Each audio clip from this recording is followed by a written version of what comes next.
चरागों को उछाला जा रहा है, हवा पे रोक डाला जा रहा है। तुम ही बुनियाद का पत्थर हो, लेकिन तुम्हें घर से निकाला जा रहा है, तुम्हें घर से निकाला जा रहा है। जो आवाज मैंने आज उठाई है और ये मंच मेरे साथ बैठा है और तुम लोग मेरा साथ दे रहे हो, अगर ये आवाज कुछ टाइम पहले उठाई होती तो इस औला में तुम्हारा विधायक होता और हो सकता है इस लोकसभा में तुम्हारा सांसद होता।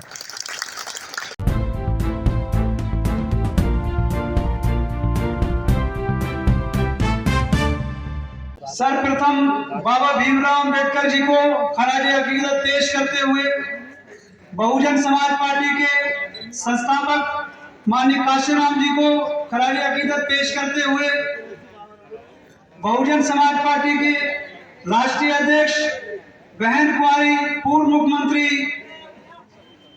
सुश्री मायावती जी को मैं बहुत बहुत धन्यवाद कहना चाहता हूं और समस्त दोनों जिलों के अपने नेताओं को अभिनंदन बंदन बहुत बहुत धन्यवाद कहना चाहता हूं कि इतने बड़े मैदान में, इतने बड़े फील्ड में और लोकसभा की धरती पर मुझको अपनी पार्टी से प्रत्याशी बनाने का काम किया है। मैं और मेरी आने वाली नस्लें आप लोगों का ये एहसान कभी चुका। मैं अपनी बात एक शेर के माध्यम से शुरू करता हूं। चरागों को उछाला जा रहा है, हवा पे रोक डाला जा रहा है। तुम ही बुनियाद का पत्थर हो, लेकिन तुम्हें घर से निकाला जा रहा है, तुम्हें घर से निकाला जा रहा है। साथियों, औला लोकसभा में सबसे बड़ी तादाद में मुस्लिम समाज का वोट आता है, लेकिन ये आप देख रहे हैं जब से समाजवादी पार्टी बनी है तब से औला लोकसभा के अंदर किसी भी मुस्लिम समाज को लोकसभा का टिकट नहीं दिया है। उसके साथ ही अभी आपने पीछे देखा समाजवादी पार्टी ने 3 राज्यसभा के नाम घोषित किए। अफसोस उसमें भी हमारे मुस्लिम समाज को कहीं भी जगह नहीं दी। इसकी वजह क्या है? इसकी वजह है हमारी और तुम्हारी खामोशी। इसकी वजह है हमारी तुम्हारी बुज़दिली। इसकी वजह है हमारे तुम्हारी आवाज ना उठाना। साथियों, जो आवाज मैंने आज उठाई है और ये मंच मेरे साथ बैठा है और तुम लोग मेरा साथ दे रहे हो, अगर ये आवाज कुछ टाइम पहले उठाई होती तो इस औला में तुम्हारा विधायक होता और हो सकता है इस लोकसभा में तुम्हारा सांसद होता।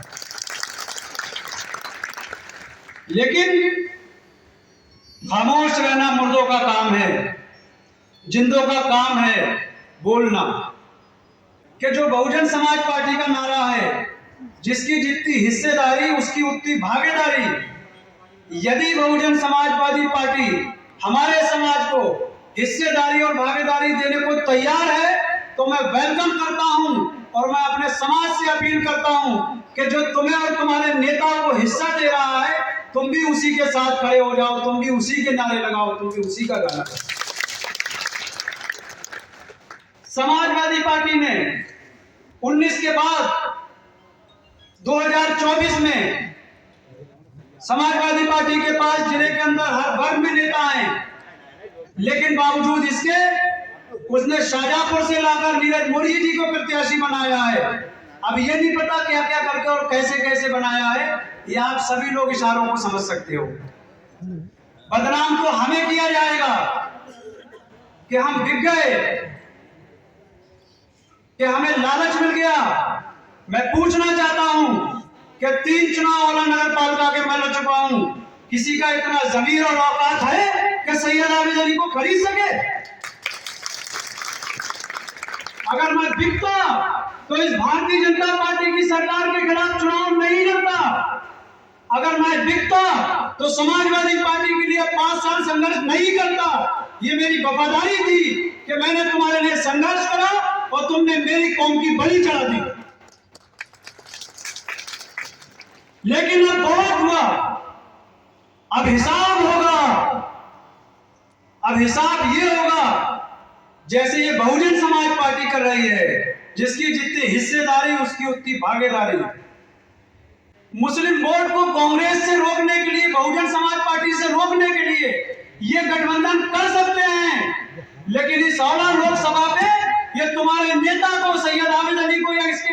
भाई को टिकट नहीं दे सकते। ये है इनकी कतनी और करनी, ये है इनकी कतनी और करनी।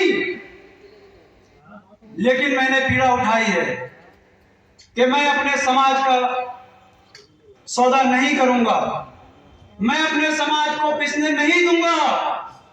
बीजेपी से हमारी कोई दुश्मनी नहीं है। बीजेपी में अल्पसंख्यक प्रकोष्ठ है, उसमें मुस्लिम नेता भी हैं, पदाधिकारी हैं। बीजेपी से अगर हमारी कोई दुश्मनी है तो यह है कि हम समाजवादी पार्टी के साथ खड़े हैं और समाजवादी पार्टी की लड़ाई लड़ते हैं। यहाँ तो मिसाल है, हम बचपन से सुनते आए हैं। मैं नीरज भाई को नहीं कह रहा हूं, शाहजहांपुर की कबूतरी ठिये पे मिलती है। नीरज भाई से पूछ लेना कि 7 तारीख के चुनाव के बाद वो कहां मिलेंगे। और औरा के समाजवादी पार्टी के नेताओं को हमारा एहसान मानना चाहिए। हमने उनकी वैल्यू बढ़ा दी, हमने उनकी पोजीशन बढ़ा दी। जिस दिन हमने बहुजन समाज पार्टी का दामन थामा, उसी दिन से नीरज मौर्य जी औरा विधानसभा के अंदर समाजवादी पार्टी के नेताओं को फोन खनखनाने लगे। छोटे से छोटे कार्यकर्ता के घर जाने लगे, कहने लगे कि प्रिय मैं आ रहा हूं, बताओ तुम्हारी समस्या क्या है। जब हमने बहुजन समाज पार्टी का दामन नहीं थामा था तो औला के नेताओं की और वोटरों की, बल्कि इस चेयरमैन की, प्रथम नागरिक की भी इतनी औकात नहीं थी कि नीरज मौर्य जी की बराबर में बैठ जाए। हाथ उठाकर बताओ, नीरज मौर्य जी ने मेरे से किस किस को फोन करा? जिसको फोन करा वो हाथ उठा। यानी कि एक भी हाथ नहीं उठा, एक को भी नहीं करा। लेकिन अब बहकावे में मत आना।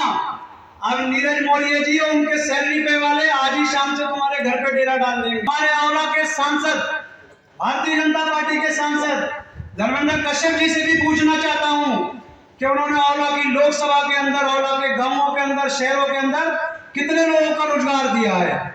अगर वो तुम्हारे बीच आए तो उनसे भी 10 साल का हिसाब लेना है, छोड़ना किसी को नहीं है। ये चुनाव हिसाब और किताब का होगा और आर पार का होगा।